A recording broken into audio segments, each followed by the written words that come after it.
No, I'm going to mention. Okay. Well, if you would, something we'd like to you know, the mass incarceration and the fact that I read that there are more mentally ill people in prison than there are in state hospitals, and when are we going to allow ex-prisoners to vote? When are we going to start doing something about these problems? Well, we did something about one of them that I will mention. But I wanted to start with a few thank yous. This is my 12th year in the General Assembly, 4th in the Senate. Thanks. You are a great crowd today. I represent Fairfax, Arlington, Alexandria. This year we dealt with 1,900 bills, passed 800 of them in 44 days and got out a day early. Wish we had done a few more things on that last day, but we did what we could. And I will talk about incarceration, but I want to talk first, just give a few thank yous. I want to thank all of you for being here, but I want to thank John for your work, and I want to congratulate you. And is Mary Ann here? Yes. I want to congratulate you and Mary Ann. I don't think it's a secret because they emailed it out that that you are receiving the Del Estrado Award from the Ignatian Volunteer Corps, and I thought it was it's nice to see John and Mary Ann recognized for your work.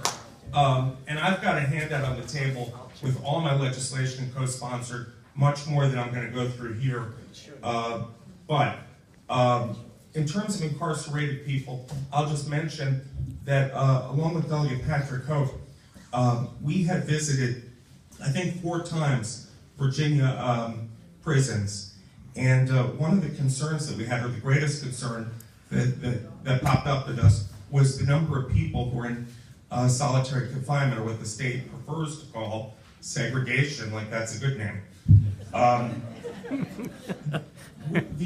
After our visit, the state and we wrote some op-eds and got the Washington Post interested and got some publicity for what happens to these people. And they say it's not solitary because it's only 23 hours a day in the cell, 7 days a week, and they can visit with their lawyer.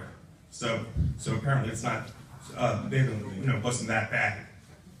But the state recognized that most of these people, including many who are mentally ill, and I don't know about you, but if I was put in a cell 23 hours a day, unlimited time with a very narrow window, I would become mentally ill. They've reduced the number of people in solitary by 70%. The state has started a really innovative program called Step Down, and what happens is these people are incarcerated and not socializing with other inmates or people for years on end, some for more than 20 years, most for less. What they do is they get into a small setting, for lack of a better term, they're in cages to start, practically, next to other inmates, and they get classes in things like anger management. Then they're handcuffed to a desk, and they get classes in things like substance abuse. And they gradually work their way out of solitary to the point where they can have group dining, group recreation privileges, and that sort of thing. And that is a big step forward for Virginia. And we've won an award for it, the state has, from the Southern Legislative Conference. So that's some good news. But there's more to do with incarcerated people, and hopefully we'll have a report for you next year on what Patrick and I have been able to move forward on next. But I also wanted to call your attention and thank Steve for his speech. He mentioned business's responsibility. If you look at the Virginia Chamber of Commerce's website, their blueprint for Virginia, they support pre-K, they support redistricting reform. And even the Fairfax Chamber of Commerce supports non-discrimination based on sexual orientation. And these kinds of changes don't happen without the advocacy of people like you, and eventually they lead to legislative change. So I gotta thank you, and I gotta thank you for your work on the backpacks. You picked great co-sponsors or patrons. I don't know what went wrong, but you do have to replace your Senate co-sponsor with someone on the Finance Committee. We'll help you find someone. But I wanted to talk a little bit about tax preferences. Someone distributed a list of tax preferences. I had 2 bills One was the yacht tax preference bill to eliminate that. And right now, if you all want to buy a watercraft in Virginia, valued at up to $100,000, you would just pay 2% in tax, or a maximum of $2,000. Not as much as the sales tax.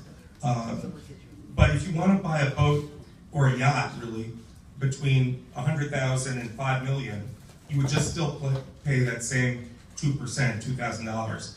That's the cap. And believe it or not, I went online before I prepared for presenting the bill, and there are yachts that cost that much.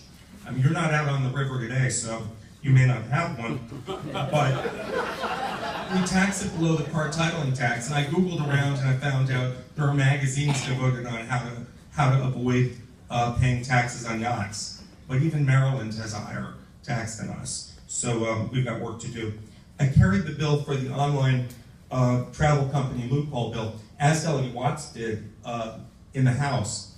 And it was an interesting bill because in the Senate, I was presenting it to the Finance Committee, and they started rushing me, which I thought was not a good sign.